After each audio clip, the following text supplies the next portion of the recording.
హెచ్-1 వీసాల గురించి కొత్త రూల్ ఒకటొచ్చింది తెలుసా? ఇప్పటిదాకా హెచ్-1 వీసాలు ఎలా వచ్చాయంటే, లాటరీ సిస్టమ్ ద్వారా వచ్చాయి. ఎవరో అందరూ అప్లై చేసుకునేవాళ్ళు లాటరీల ద్వారా తగిలినోళ్ళు వచ్చాయి.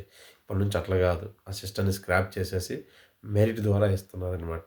సరే మరి మెరిట్‌ని ఎలా ఈళ్ళు చూజ్ చేసుకుంటున్నారంటే, మెరిట్ అంటే 150,000 అని ఒక ఎగ్జాక్ట్ ఫిగర్ అది గాకపోయినా, ఒక మినిమమ్ వేజ్ అనేది ఫిగర్‌ని సెట్ చేసి, ఆ ఆ వేజ్ ఇచ్చినోళ్ళకే ఏంది ఆ యొక్క సాలరీకి సరిపడా క్యాండిడేట్‌లని అంటే డిజర్వ్డ్ క్యాండిడేట్‌లకి మాత్రమే హెచ్-1 ఇయ్యాలని గవర్నమెంట్ చెప్పింది. ఇది మాత్రం మన ఇండియన్ స్టూడెంట్స్‌కి, ఇండియాలో ఉండే ఎంప్లాయీస్‌కి మాత్రం విపరీతమైన దెబ్బ.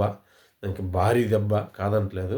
కాపోతే ఇప్పుడు ఏముంది ఇండియాలో ఉండే ఎంప్లాయీస్ వరకు ఓకే. ఇంక సరేలే ఇంక ఎళ్ళకపోదాం ఆల్టర్‌నేట్ అని చూసుకుంటారు గానీ, ఇంకా ఎఫెక్ట్ పడేదేందంటే, ఈ మధ్యకాలం గత 2, 3 ఏళ్ల నుంచి యూఎస్‌కెళ్ళి ఎంతో లక్షలు లోన్‌లు తీసుకొని, అప్పులు చేసి యూఎస్‌కెళ్ళి ఎంఎస్ చేస్తుంటారు చూసావా?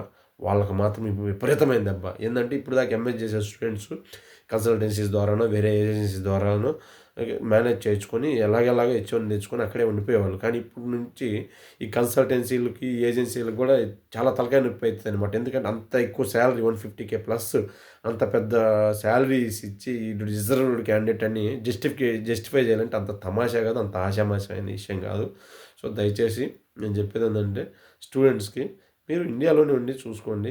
తర్వాత వేరే వేరే ద్వారాలో ఏదైనా ఉంటే ఎళ్ళండి గానీ అప్పులు జేసి, ఇంకా ఏయో జేసి లోన్‌లు తీసుకొని మాత్రం ఇంకా దయచేసి యూఎస్‌కి ఎళ్ళొద్దండి. మన దగ్గర గూడా మంచి మంచి ఆపర్చునిటీస్ ఉన్నాయి. మీరు జాబ్‌లొచ్చాక జాబుల ద్వారా రావటానికే ప్రయత్నించమని నేను మిమ్మల్ని అందరిని రిక్వెస్ట్ చేస్తున్నాను. ఓకే.